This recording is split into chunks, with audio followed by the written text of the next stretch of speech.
Hey, if we've never met before, my name is Doug, and I'm the senior pastor here at Live Oak. This last week, I hit a big milestone. The odometer of my life rolled over. It had a 0 at the end. I turned 50. Yeah, I know. I didn't think I'd make it either. I took the under as well. I can't believe I made it to 50. And so I'm a beach person, not a mountain person. So it may surprise you that instead of going to the beach for my 50th birthday, I went to the mountains. Space Mountain and Splash Mountain at Disney World with my family. We went to Disney World. By the way, if you're a Star Wars fan, Star Wars Land there is as good as it has been foretold. Like everything's coming together. It's a good time to be alive if you're a Star Wars fan. Lived a childhood dream of flying the Millennium Falcon on one of the rides, and it was great. And so I'm going to spend the next 30 minutes telling you about it, and that's how I'm not going to do that. But while we were there, we actually were gifted three nights, I think it was 3 nights at the Animal Kingdom Lodge villas. And we had a balcony that when you went out on it, we were on the 5th floor looking down, were these wild animals. I woke up and there were zebras out there. And they were supposed to be there, like something hadn't gone wrong, like something was going right. And there were gazelles and ostriches and some other animal with really long horns. But it wasn't a longhorn, so don't be offended, tech fans. Like it was some other kind of animal, and it was so awesome. And then while we went there, we went to the animal kingdom, and we saw these animals. But at the same time, while we're there, the whole time I'm around these wild animals. We're around crocodiles and lions and tigers and bears. Oh my, yeah. And never once was I afraid, right? Never once was I afraid because, I know, there was always a barrier between us. It was highly safe. So I tell you all that to tell you this. One, if you forgot my birthday, it's not too late to buy me a present. But two, celebrating my birthday there around these wild animals, I got to thinking because I knew I was talking about Daniel chapter 6 this week, in the life of Daniel. And it's a story that many of you would be familiar with, maybe as a kid, about Daniel in the lion's den. And it's lost on us how terrifying it would be to be tossed into a lion's den. Because we picture Simba. We picture the zoo. We don't picture a pit of lions that they've grown accustomed to a menu of people. And it would be terrifying. It doesn't say this in the passage, but I really do think Daniel probably had to change his britches after the lion's den. He trusted God, but I think at the same time, I don't think he thought he was going to get out.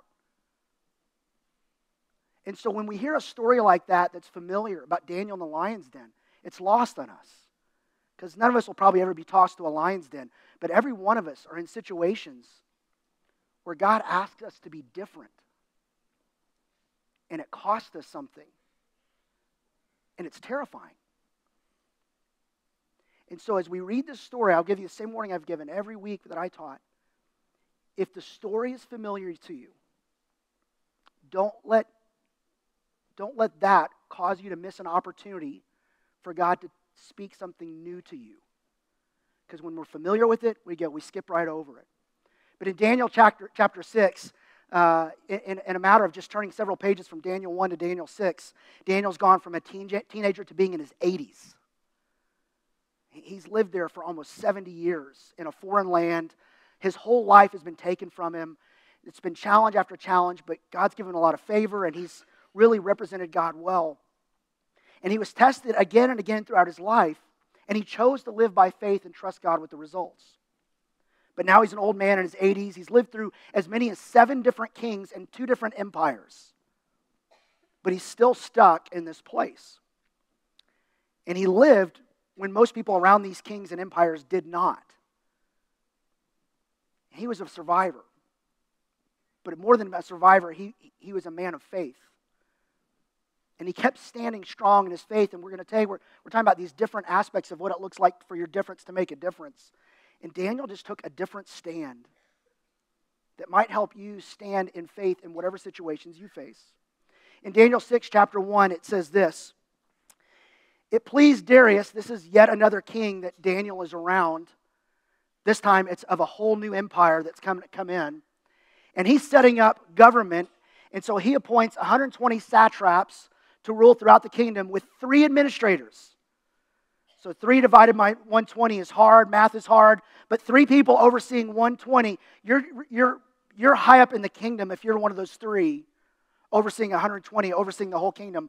Well, one of whom was Daniel. Daniel, again, is promoted.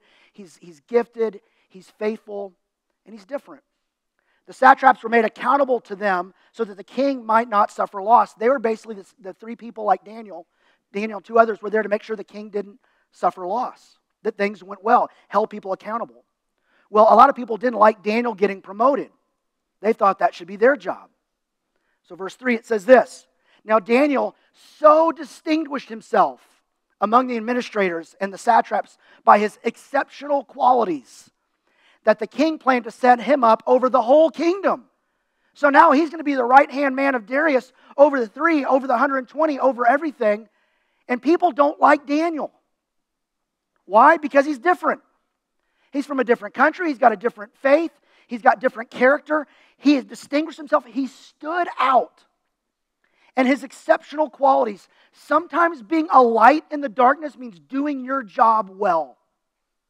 Sometimes being a light in the darkness means going to school and being a great student, being a great teacher, being a great boss, being a great employee. By doing things, just doing your job well honors God, who gave you the life, who gave you the gifts, who's given you that opportunity to go there, and it will get you noticed, not just promoted. It will help you stand out as being different. But sometimes when you're promoted and things are going well for you, you've got the spot on the team, you've got the place at work, you've got the friendship, you've got the relationship. When you have things just the way you want it, sometimes our greatest challenge to faithfulness might be our position that we have or our possessions. Like sometimes what we have or what we get to do and how our relationships, whatever it is, we don't want to mess it up, and so we kind of want to blend in rather than be different. Daniel stood out.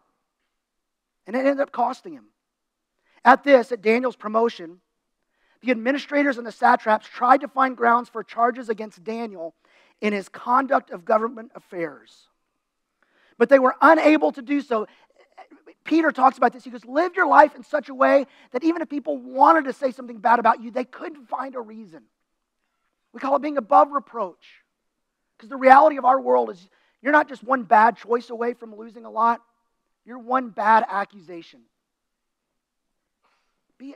Just live a life where no one could even make something up and prove it.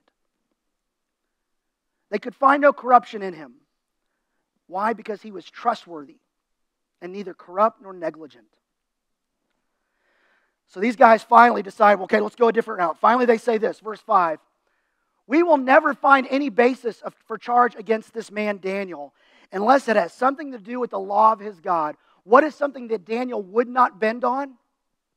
His faith. He took a stand there and said, I'm going to do what God wants me to do. I'm going to be who God wants me to be. God has defined my difference. He's empowering my difference, and I will not be different than what God's called me to be in that difference. So they go, we're never going to find anything unless it has to do with his God. And here's the thing you need to know. If you're going to stand in faith and be different, and let God define your difference and be different no matter what, it will require faith. And there's 3 things I really want you to understand about how you take that stand in a strong way. And the first one is this, is when God raises you up, like he did with Daniel, expect challenges and opposition. It's not easy. You're trying to live a life of integrity, you're trying to do the right thing, and suddenly you might get a promotion if you just kind of fudged it a little bit, if you just kind of shaded the truth a little bit. You're in a relationship and you go, I want this to be God-honoring and pure, and suddenly you find temptations of living differently. You have a neighbor. They're difficult to get along with. You know that God wants you to love your neighbor, like he actually says that. Love God with all your heart and love your neighbor as yourself. All of my neighbors? Yeah, pretty much everybody. But that one's really hard. And so you find yourself not really treating them bad. You're just not treating them at all. You kind of ghost them. You kind of ignore them. You kind of just... Sometimes when you set out to do the right thing, with your faith, with your finances, with your thoughts, with your relationships, with your identity, with everything, There will be opposition and challenges that will tempt you to think, maybe it'd be easier if I just went a different way, if I talked a different way, if I lived a different way, if I really had a different kind of standard in my relationships. And the thing that Daniel knew is, yeah, there were some people against him. These men, whoever they were, these conspirators, they wanted to bring Daniel down. That wasn't his battle. The battle was spiritual. Every battle you're facing has some practical realities. But every battle you're facing has some spiritual realities as well. That's why Paul said in Ephesians 6:10 that our battle is a spiritual one. He says, finally, be strong in the Lord and in His mighty power. Put on the full armor of God. Use every resource God's provided for you. Because if He's called you to be something or do something, He will provide everything you need for life and godliness. He says that. So that you can take your stand against the devil's schemes. There is a spiritual reality, that there is a spiritual battle. And yes, I really do believe that there is an enemy that fights against us spiritually and opposes our stand, opposes our identity in Christ, opposes our walk of trying to follow Him well. And the battle is spiritual. That's why Jesus made the promise that the thief, the enemy, comes to steal, kill, and destroy. And some of us have had things in life that we feel like it's been taken from us. We feel like we had things in our life that were alive that now feel dead. And we have things that we had that we treasured that are now destroyed. Because the thief comes to steal, kill, and destroy, especially if it's trying to honor God. If you're in a God-honoring relationship, expect opposition to wreck that. But the promise is not just that we're going to experience that, but it's this. Jesus came that we might have life and have it to the full. The life that you're tempted to look for elsewhere can only be found in Jesus.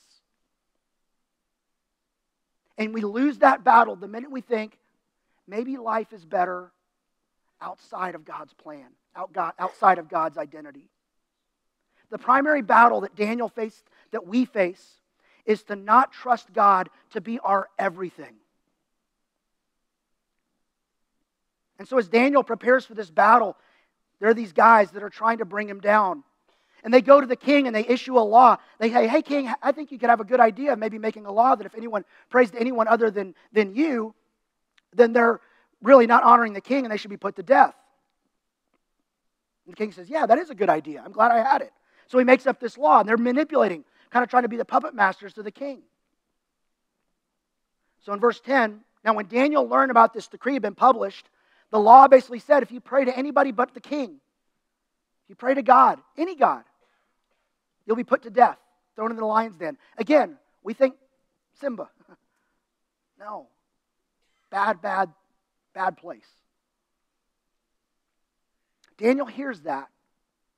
And much like his friends, when they were given, in Daniel chapter 3, given the chance to pray, bow down to an idol or pray to their God, Daniel could have said, well, I'll just pray quietly. No one will know. I won't pray out loud. Or I'll do it. I'll cross my fingers and no one will know.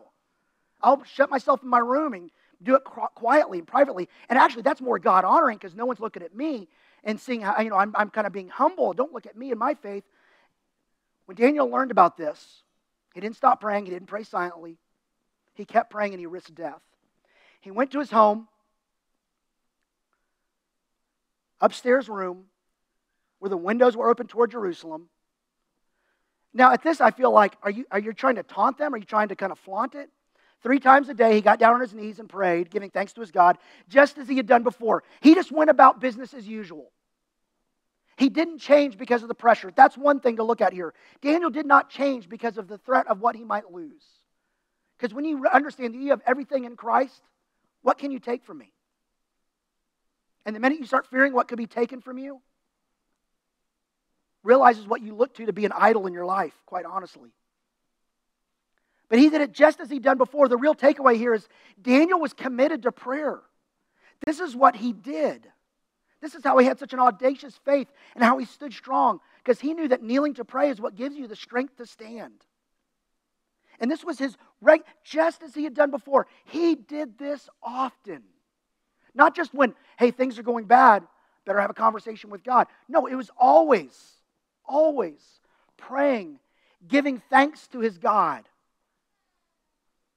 When life is challenging, gratitude finds its way of slipping out of our prayers.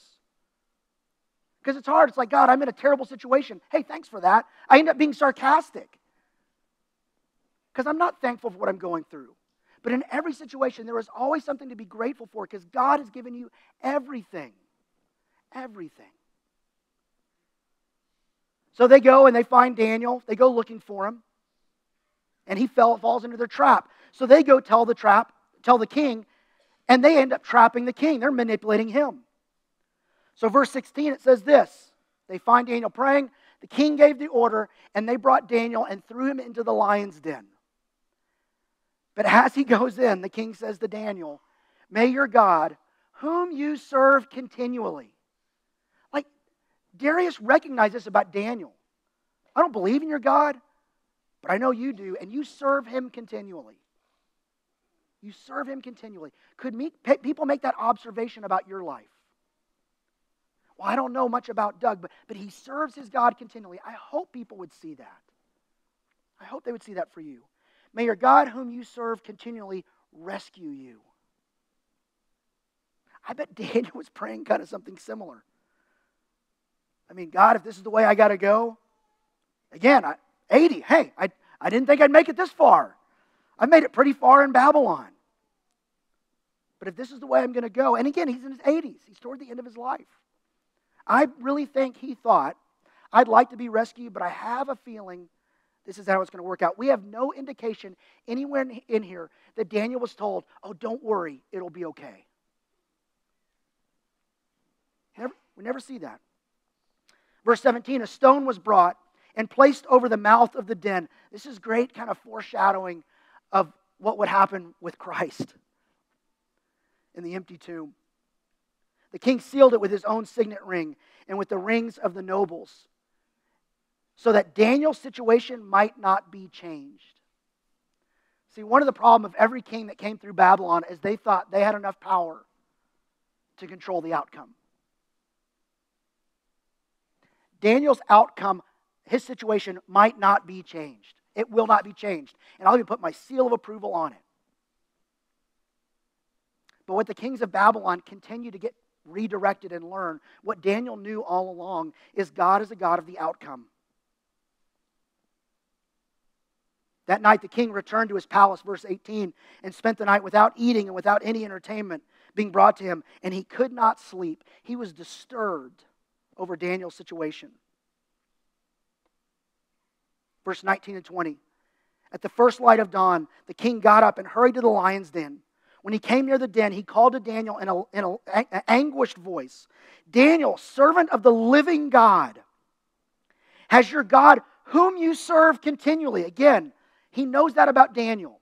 What he doesn't know is his God for real? I think he's not just anxious to see if Daniel's alive. I think he's anxious to see, is Daniel's God real? Has the God whom you serve continually been able to rescue you from the lions? And he heard this wonderful reply from Daniel in verse 21. Daniel answered, may the king live forever. He's still respectful to the king. My God sent his angel, and he shut the mouths of the lions. They have not hurt me, because I was found innocent in his sight. Nor have I ever done anything wrong or done any wrong before you, your majesty. At this point, Daniel's not just proven right. That's not the goal of this. Daniel's character is reflecting the character of his God. Daniel's choices are reflecting the desires of God. Like, God gets the credit. God is in the spotlight. And Darius sees that in Daniel. Verse 23, the king was overjoyed and gave orders to lift Daniel out of the den. And when Daniel was lifted from the den, no wound was found on him because he had trusted his God. And this is what we've said throughout the story of Daniel. The big takeaway from Daniel's life, one, is that God's in charge. Not me, not you, not anybody. God's in charge. But the other thing is this, is that when you do what's right, you can always trust God with the results. When you do what's right, as defined by God, you can always trust God with the results. The question you should be asking, the question I should be asking in every situation we're in is this. I'm going to say it twice because I want to make sure you hear this. You've got to be asking, what does trusting God look like in this situation right at this moment? I'll say that again. In any situation you're in, good, bad, Lion's Den, Splash Mountain, wherever you are, anywhere in between, what does trusting God look like in this specific moment? Because trusting God always looks like something. It always calls for something. And it usually calls for something where you're not sure how it's going to turn out. Daniel didn't have the luxury of knowing how this story was going to end. But he knew God could be trusted. And what I don't want you to do, and what the Bible's very clear about doing, is it tells us stories of God's people. They do not end like Disney movies. And they lived happily ever after. Well, they do, but the process of getting there sometimes is pretty rough. And here's a homework assignment for you. One, that question, what does it look like to trust God in this moment? Like, think that through in every situation. But I want you to go read Hebrews chapter 11. It's in the New Testament. Some people call it the Faith Hall of Fame. And it starts going through, now faith, it describes what faith is, and then it describes all these people who lived by faith. And it starts at the kind of beginning historically of people, and it goes through people like Moses and Abraham, and it goes through their story. And then they realize, well, if we go through everyone's story who lived by faith in the history of following God, this would be a very long chapter. So they summarize. And they get to the end, and they don't get very far into what we read at in the Bible. They only get about that far in, and they realize we can't do everybody. So they summarize this, and I want to read this to you. Just listen to this. They're going, so-and-so lived by faith, so-and-so lived by faith. And what more shall I say? I don't have time to tell about Gideon, Barak, Samson, Jephthah, about David, of Samuel, and the prophets, that would include Daniel, who through faith conquered kingdoms, administered justice, and gained what was promised, who shut the mouths of lions. A little shout out to Daniel. He didn't get his name in there, but his episode did.